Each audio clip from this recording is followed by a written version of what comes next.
안녕하세요. 김건우 목사입니다. 5월 21일 수요일 아침입니다.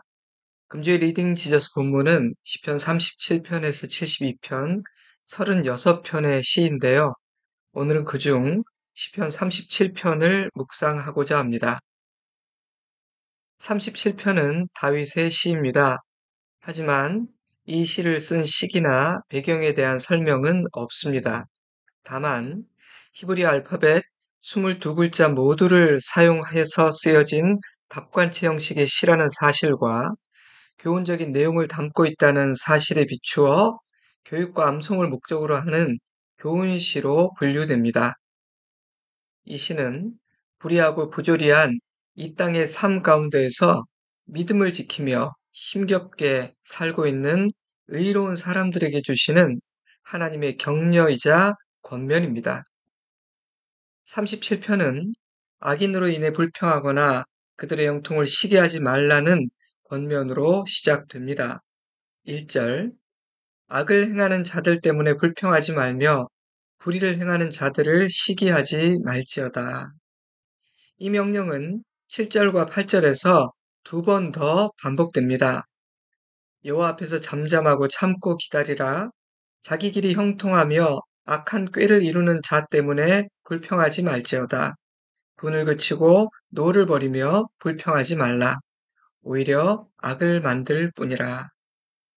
37편은 악한 자들의 형통과 그들이 행하는 악으로 인한 의인들의 고난이라는 의인들이 경험하는 부당하고 불편한 삶의 현실에 대한 다윗의 대답입니다. 불평하다로 번역된 히브리어는 분노로 인해 뜨거워지다, 요즘 말로 바꾼다면 열받다라는 의미의 단어입니다. 다윗 역시 같은 고민을 했던 사람으로서 이 땅에서 잠깐 성공하고 형통하는 것처럼 보이는 악인들을 보며 신실한 하나님의 백성들이 분노하거나 낙심하지 않기를 바라는 마음으로 이 시를 쓴 것입니다. 하지만 단지 다윗 한 사람만이 이런 권면을 했던 것은 아닙니다. 성경에는 같은 고민을 했던 많은 사람들의 고뇌와 권면이 담겨 있는데요. 그중 몇 구절만 읽어 드리겠습니다. 시편 73편 2절, 나는 거의 넘어질 뻔하였고 나의 걸음이 미끄러질 뻔하였으니 이는 내가 악인의 형통함을 보고 오만한 자를 질투하였음이로다.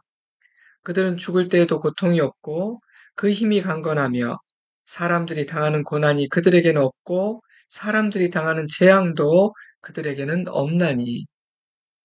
잠언 24장 1절, 너는 악인의 형통함을 부러워하지 말며 그와 함께 있으려고 하지도 말지어다.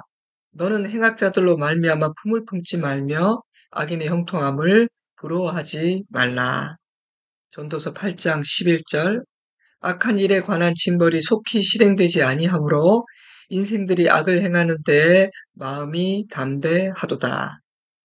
성경 곳곳에 이러한 토로와 권면이 담겨 있는 것을 보면 의인의 고난과 악인의 형통이라는 주제에 대한 질문과 고뇌는 특정 시대만의 고민이라거나 몇몇 사람들만의 고민이 아닌 것이 분명해 보입니다. 이 시대에도 같은 고민이 있다고 저는 생각합니다. 의롭게 여겨지는 사람들의 삶에는 극심한 고난과 풍랑이 있는가 하면 당장 천벌을 받을 만한 악인이나 교활하고 세속적인 사람들은 별 고난이 없어 보일 뿐 아니라 심지어 건강하게 오래 사는 것처럼 보이는 경우도 적지 않기 때문입니다. 때문에 믿음이 흔들리고 분노가 치밀어 오르고 더 나아가 그들의 삶을 동경하는 자리에까지 이를 위험이 있는 것입니다. 예수를 믿을 필요가 있나? 신앙생활 할 이유가 있는 것인가? 지금이라도 세상의 길을 따르는 그런 삶이 지혜롭지 않을까 생각하게 만드는 것이죠. 시편 37편은 그러한 질문에 대한 하나님의 대답입니다. 다윗은 지금 내 눈앞에 펼쳐지는 현실만을 바라보는 근시안적인 관점을 버리고 더 먼 미래, 궁극적인 끝을 바라보는 장기적인 안목을 가져야 한다고 말하며 의인과 악인의 궁극적인 운명, 그 끝에 대해 말합니다. 악인들은 형통하며 악을 행하여도 아무런 벌을 받지 않는 것처럼 보이지만 그렇지 않습니다. 다윗은 악인의 궁극적인 운명은 이러하다고 말합니다. 37편 2절. 그들은 풀과 같이 속히 배임을 당할 것이며 푸른 채소같이 쇠잔할 것임이로다. 10절. 잠시 후에는 악인이 없어지리니 내가 그것을 자세히 살필지라도 없으리로다. 15절. 그들의 칼은 오히려 그들의 양심을 찌르고 그들의 활은 부러지리로다. 20절. 악인들은 멸망하고 여호와의 원수들은 어린 양의 기름같이 타서 연기가 되어 없어지리로다. 22절. 주의 저주를 받은 자들은 끊어지리로다. 다윗 혼자만 이렇게 말하고 있는 것은 아닙니다. 시편의 문을 여는 시편 1편은 이렇게 말하고 있죠. 시편 1편 4절, 5절, 6절입니다. 악인들은 그렇지 아니하며 오직 바람에 나는 겨와 같도다. 그러므로 악인들은 심판을 견디지 못하며 죄인들이 의인들의 모임에 들지 못하리로다. 무릇 의인들의 길은 여호와께서 인정하시나 악인들의 길은 망하리로다. 하나님께서 악인을 심판하실 것이다. 악인은 뽑히고 베이고 멸망하게 된다. 이 사실이 시편이 말하고자 하는 중요한 주제 중 하나인 것입니다. 때문에 하나님은 성도들에게 악인의 끝을 가르쳐 주시며 하나님의 백성에게는 악인들의 끝을 보는 안목이 있어야 한다고 말씀하십니다. 악인으로 인해 지나치게 분노한다거나 그들의 형통을 부러워해서 안 됩니다. 악인들로 인해 지나치게 분노한다거나 그들의 형통을 부러워해서는 안 됩니다. 그들의 끝은 멸망이며 그들은 하나님의 진노와 심판을 향해 달려가고 있을 뿐이기 때문입니다. 분노라는 감정은 우리를 넘어지게 만들고 시기와 질투는 우리를 시험에 들게 하기 때문입니다. 결국 사단의 목표는 믿음을 빼앗는 것입니다. 성도를 넘어지게 하는 것입니다. 하지만 이 시는 단지 악인들의 궁극적인 운명에 대한 부정적인 교훈만을 담고 있지는 않습니다. 의인들의 궁극적인 운명에 대한 긍정적이고 소망을 주는 교훈도 담고 있습니다. 하나님을 경외하는 의인들이 믿음에 대해 아무런 보상을 받지 못하는 것처럼 보이지만 이 땅에서 오히려 고난받고 핍박당하는 것처럼 보이지만 다윗은 그렇지 않다고 말합니다. 다윗은 의인들의 궁극적인 운명은 이러하다고 말합니다. 37편 11절. 그러나 온유한 자들은 땅을 차지하며 풍성한 화평으로 즐거워하리로다. 18절. 여호와께서 온전한 자의 날을 아시나니 그들의 기업은 영원하리로다. 19절. 그들은 환난 때에 부끄러움을 당하지 아니하며 기근의 날에도 풍족할 것이나. 25절, 26절. 내가 어려서부터 늙기까지 의인이 버림을 당하거나 그의 자손이 걸식함을 보지 못하였도다. 그는 종일 동안 은혜를 베풀고 꾸어주니 그의 자손이 복을 받는도다. 29절. 의인이 땅을 차지하며 거기서 영원히 살리로다. 37절. 온전한 사람을 살피고 정직한 자를 볼지어다. 모든 화평한 자의 미래는 평안이로다. 다윗 혼자만 이렇게 말하고 있는 것은 아닙니다. 조금 전에 인용했던 시편의 문을 여는 시편 1편은 이렇게 말합니다. 시편 1편 3절과 6절입니다. 그는 시냇가의 심나무가 철을 따라 열매를 맺으며 그 잎사귀가 마르지 아니함 같으니 그가 하는 모든 일이 다 형통하리로다. 그가 하는 모든 일이 다 형통하리로다. 무릇 의인의 길은 여호와께서 인정하시나 악인의 길은 망하리로다. 아멘. 하나님께서는 의인을 인정하시고 형통하게 하실 것이다. 의인의 미래는 평안이며 의인은 땅을 차지하게 되고 아버지의 집에서 영원히 살게 된다. 이 사실이 시편이 말하고자 하는 중요한 주제 중 하나인 것입니다. 때문에 하나님은 성도들에게 하나님이 인정하시는 의인의 끝을 가르쳐 주시며 믿음으로 사는 삶의 결론, 그 끝, 그 마지막을 보는 안목이 있어야 한다고 말씀하십니다. 의인과 악인의 운명이 이토록 극단적으로 갈리는 이유는 공의로우신 재판장, 엄위하신 하나님이 계시기 때문입니다. 다윗은 하나님께서 하시는 일에 대해 이렇게 말합니다. 37편 13절 그러나 주께서 그들을 비웃으시리니 그의 날이 다가옴을 보심이로다. 17절 악인의 팔은 부러지나 의인은 여호와께서 붙드시는도다. 23절 24절 여호와께서 사람의 걸음을 정하시고 그의 길을 기뻐하시나니 그는 넘어지나 아주 엎드러지지 아니함은 여호와께서 그의 손을 붙드심이로다. 28절 여호와께서 정의를 사랑하시고 그의 성도를 버리지 아니하심이로다. 그들은 영원히 보호를 받으나 악인의 자손은 끊어지리로다. 33절 여호와는 그를 악인의 손에 버려두지 아니하시고 재판 때에도 정죄하지 아니하시리로다. 아멘.